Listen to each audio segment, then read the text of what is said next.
Hola, hoy vamos a hablar de Ada King, condesa de Lobo Velázquez, o también conocida como Ada Lobo Velázquez. Nació en Londres el 10 de diciembre de 1815 y murió el 27 de noviembre de 1852. Se le conoce más como Ada Lobo Velázquez en vez de su nombre completo. Es hija de Lord Byron y en el que fue su hija única, fue la hija legítima de Ana Isabel y del poeta Lord Byron, quien esperaba que su hijo fuera un niño y se sintió decepcionado cuando su esposa dio a luz a Ada. La niña lleva el nombre de su media hermana de Byron y fue llamada Ada por el propio Byron.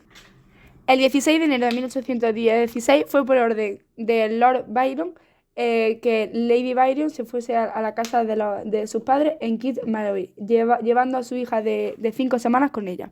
Aunque la ley inglesa en ese momento otorgaba la custodia total de los hijos a los padres, en caso de separación, Lord Byron no intentó reclamar sus derechos parentales. En abril de 1816, su padre abandonó Inglaterra huyendo de sus acreedores y del escándalo que se cernía sobre él por los rumores del incesto. Meses más tarde, Annabel presentó una demanda de separación. Durante los 8 años de Lord Byron, que estuvo fuera del país hasta su muerte, escribía con frecuencia a Augusta y preguntaba por la hija de ambos. A lo Velázquez no se le mostró el retrato familiar de su padre hasta que cumplió 20 años. Ada tuvo una muy mala salud porque sufrió muchas de las infecciones infantiles y le dolía la cabeza frecuentemente. A los 7 años contrajo una enfermedad grave que la mantuvo postrada durante meses. A los 14 mantuvo reposo durante más de un año debido al sarampión, lo cual hizo que dedicara largas horas al estudio y a la lectura. A principios de 1929 contrajo una enfermedad grave, posiblemente sarampión, que le causó parálisis en las piernas y le obligó a guardar cama hasta mediados de 1832. Ese periodo la marcó profundamente, pero siguió estudiando. El año de su recuperación se mudó con su madre a Fort Manor, una mansión situada en Earlsley, una aldea a 14 kilómetros del centro de Londres, muy popular en la aristocracia londinense.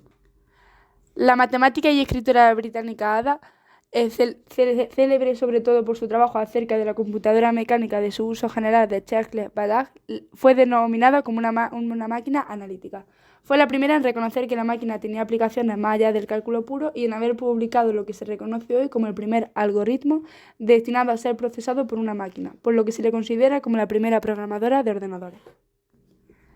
Ada dedujo y previó la capacidad de los ordenadores para ir más allá de los simples cálculos del número, mientras que otros, incluido el propio Babbage, se centraron únicamente en esta capacidad. Lovelace creía que la intuición y la imaginación eran críticas para la aplicación efectiva de conceptos matemáticos y científicos. Valoraba la metafísica tanto como las matemáticas y las veía como herramientas para explorar los mundos invisibles que nos rodean. Fue la primera persona en darse cuenta de que los números almacenados dentro de la máquina analítica podrían representar otras cosas más allá de la magnitud de dichos números, es decir, el carácter simbólico de la representación numérica interna de la máquina. También aportó una primera idea de lo que sería el software. Actualmente se podría decir que Ada Lovelace fue la primera ingeniera del software, algo más importante que ser programadora, pues ella estudió, desarrolló y creó la documentación sobre un determinado sistema de procesamiento automático. Doron Swade, un especialista en historia de la informática conocido por su trabajo en Babbage, analizó 4 afirmaciones sobre Lovelace durante una conferencia sobre el motor analítico de Babbage. Ella fue un genio matemática. Ella hizo una contribución influyente al motor analítico. Ella fue la primera programadora de computadoras. Ella fue una profetista de la era de la informática. Es reseñable además su mención sobre la existencia de ceros o estado neutro en las tarjetas perforadas, siendo que las tarjetas representaban por las máquinas de Babbage números decimales y no binarios.